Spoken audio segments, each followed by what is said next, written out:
Based on truth. ये Modi ji, RSS और BJP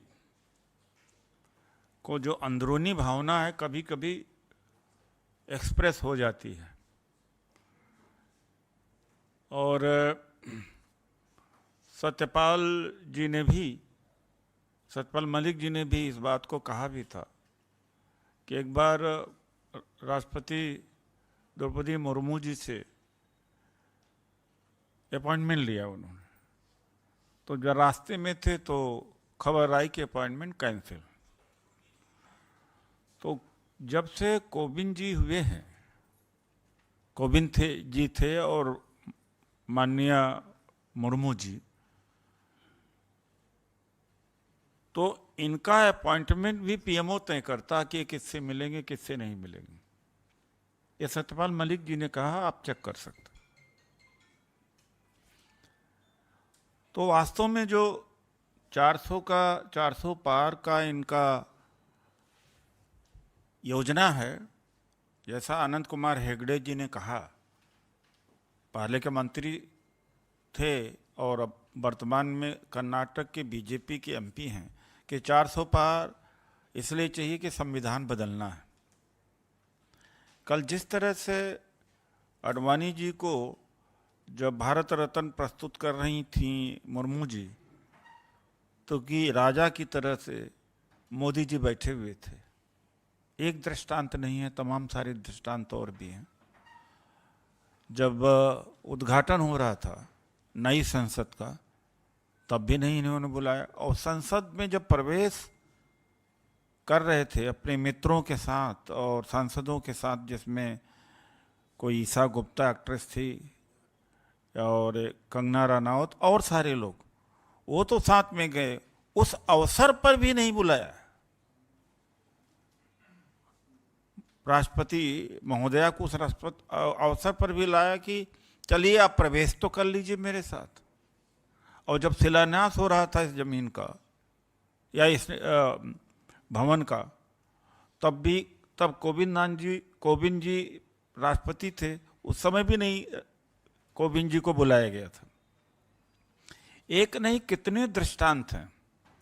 एक शादी का समारोह में, वो आप चेक कर सकते हैं, वहाँ मोदी जी हैं स्टेज के ऊपर, ब्राइड एंड ब्राइडग्रूम है, एक तरफ रामनाथ कोविंद जी है, दूसरे तरफ मोदी जी, और कोविंद जी हाथ जोड़कर खड़े हुए, मोदी जी एक्नॉलेज भी नहीं कर रहे हैं। और कुछ पिक्चरें अभी हम रिलीज करते हैं, प्रोजेक्टर के द्वारा दिखा भी देंगे। और यही नहीं, शुरू से जब संविधान बनकर के बना, तो 12 दिसंबर 1949 में बाबा साहब डॉक्टर अम्बेडकर का पुतला और संविधान की प्रति आरएसएस और हिंदू महासभा ने जलाया था। और गोलवलकर जी ने कहा था कि ये संविधान डॉक्टर अम्बेडकर ने तमाम नकल मार के बनाया। तो इतनी घृणा।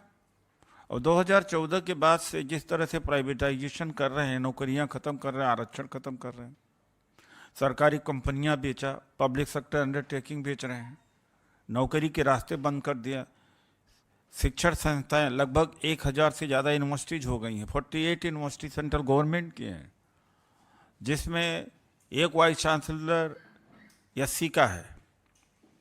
ये स्थिति है तो कितना नफरत करते हैं। नाम मात्र का ये राष्ट्रपति के पद पर बैठा देते हैं और जगहों पर बैठा देते हैं। ये जो 400 पार का नारा इन्होंने दिया है, संविधान खत्म करने के दिया। कल की इंडिया गठबंधन की रैली में जननायक राहुल गांधी जी ने भी कहा कि इनका उद्देश्य है संविधान खत्म करना। और संविधान खत्म हुआ, महिलाओं की भागीदारी खत्म हो जाएगी, दलित, पिछड़े, आदिवासी, अल्पसंख्यक, सबको जो अभी तक सुविधाएं मिल रही थी, भागीदारी मिल रही थी, सब खत्म हो जाएगा। मैं चाहता हूं कि वो विजुअल आप देख भी लें। तो मैं इनकी निंदा करता हूं कि जिस तरह से मोदी जी आज सारे इंस्टीट्यूशंस को इन्होंने अपने पाँव के तले दबा दिया है, राजा की तरह ये व्यवहार करते जा रहे हैं। और टीएसपी थी, ट्राइबल सब प्लान और शेड्यूल कास्ट सब प्लान, उसका पहले एक कॉन्स्टिट्यूशनल दर्जा था प्लानिंग कमीशन में, उसको भी ख़त्म कर दिया इन्होंने। तो आप विजुअल देखें, हम दलित आदिवासी पिछड़ों से आगाह करना चाहते हैं कि इस चुनाव में अगर इनको 400 पार जो सीटें हैं वो इससे तो बेईमानी से हो जीतेंगे, वरना 150 पौने 200 से ज़्यादा ये जीत ही नहीं सकते, ईवीएम से जीतें जो भी है। बिल्कुल इनकी जमानत जब्त करें, नहीं इस देश के अंदर गुलामी आ जाएगी, महिलाएं गुलाम हो जाएंगी, दलित पिछड़े और अल्पसंख्यक सभी को गुलाम बनेगा, कुछ चंद जो पूंजीपति हैं वही देश को चलाएंगे।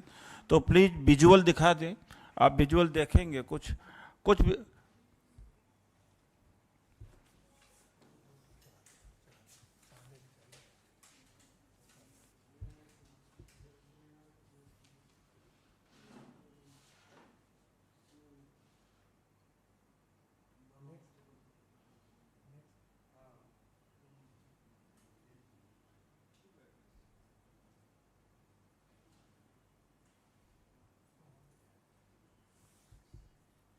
नेक्स्ट।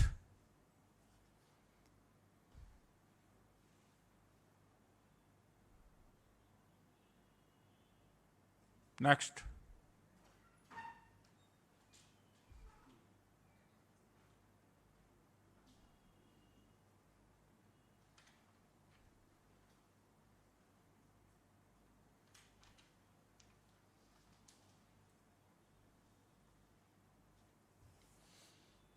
Thank you.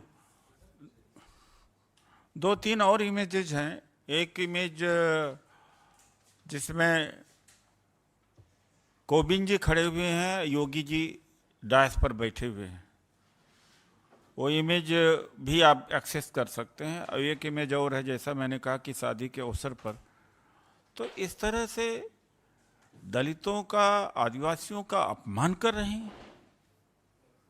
देश का दलित आदिवासी यह अपमान नहीं बर्दाश्त करेगा मोदी जी। बहुत बहुत हो गया, बहुत हो गया आपका जो भाषण और जादूगिरी। और अब सब लोग समझने लगे हैं, और इसी के डर की वजह से सब ईडी वगैरह का दुरुपयोग कर रहे हैं, क्योंकि दलित आदिवासी और पिछड़ा इनसे कट गया है, काफ़ी अंदर से भरा पड़ा हुआ। धन्यवाद। सर एक सवाल है, अभी आपने कहा कि दलित पिछड़ा इससे कट गया है, लेकिन अभी परसों चंद्रशेखर जी को 22+ सिक्योरिटी दे दी। वो बहुत ही दलितों की बात कर रहे थे, लेकिन अचानक उनका हृदय परिवर्तन हो गया। इस पर आप क्या कहेंगे सर? चलिए, आज का मेरा विषय नहीं है। और देखिए, ऐसा है कि दलितों को विभिन्न टुकड़ों को प्रमोट करते हैं ताकि डिवाइड हो जाए। तो कभी किसी को, कभी किसी को, तो जितने ज़्यादा दलितों में डिवीज़न हो जाएगा, आदिवासियों पिछड़ों में डिवीज़न हो जाएगा, उतना ज़्यादा इनको लाभ मिलेगा।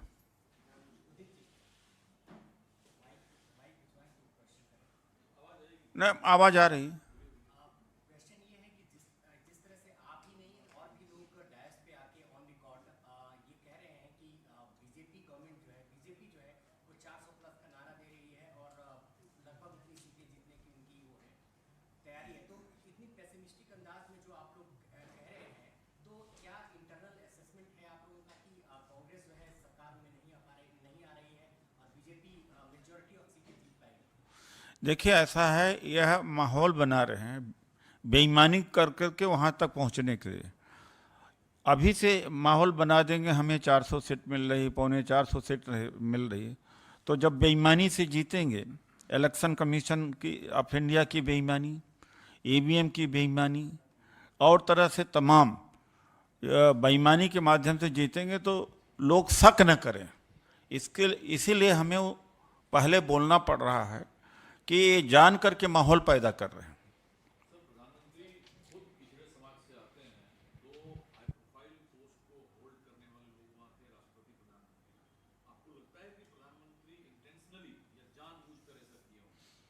देखिए ऐसा है, वो जानबूझ के करते हैं, जानबूझ के नहीं, वो एक्चुअली वो जनरल कैटेगरी में पैदा हुए थे और जब ये चीफ मिनिस्टर बने तो अपने आप को शामिल करा दो ओबीसी। ओरिजिनल ओबीसी है ही नहीं है वो, इसलिए वो भावना आएगी नहीं, ये नकली ओबीसी है। तो मोदी जी नकली ओबीसी हैं, असली ओबीसी होते तो शायद इस तरह का व्यवहार न करते, अपमान न करते। सर, कल की रैली में राहुल गांधी की ओर से ये कहा गया कि आईपीएल से पहले से मैच फिक्सिंग होता है, उसी तरह प्रधानमंत्री ने मैच फिक्सिंग कर लिया है इलेक्शन को लेकर। बीजेपी ने चुनाव आयोग में कंप्लेन की है राहुल गांधी की इस टिप्पणी को लेकर, आप क्या कहना चाहेंगे? नहीं, राहुल गांधी जी समय पर कह दिए, 2014 में 2019 में नहीं कह पाए थे। इस बार समय पर इसका एक्सपोजर करना जरूरी है कि 400 पार का नारा इसलिए दे रहे हैं कि बेईमानी से जीते और जनता उसके खिलाफ रिवोल्ट न करे। जनता को माइंड सेट पैदा कर रहे हैं कि हम इतना जीत रहे हैं। तो राहुल जी बोले, डेमोक्रेसी और लोकतंत्र को बचाने के लिए बोला तो सही बोला है।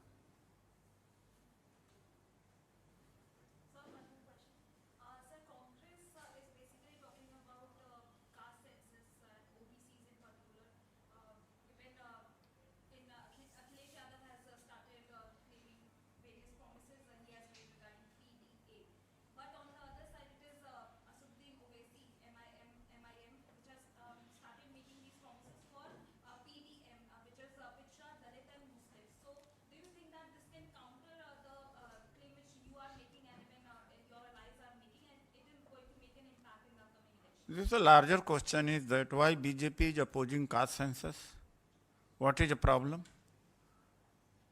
That each community, if their number is counted, and accordingly plans and programs will be schematized for their development.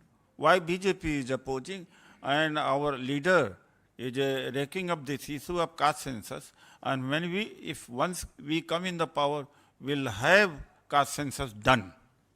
But sir, on Owaisi's claim of PDM, your reaction to that? Do you think it will counter your claims? You see, I have said what you have asked, and there are many who are indirectly promoted by BJP to weaken Samajwadi Party and Congress alliance in Uttar Pradesh.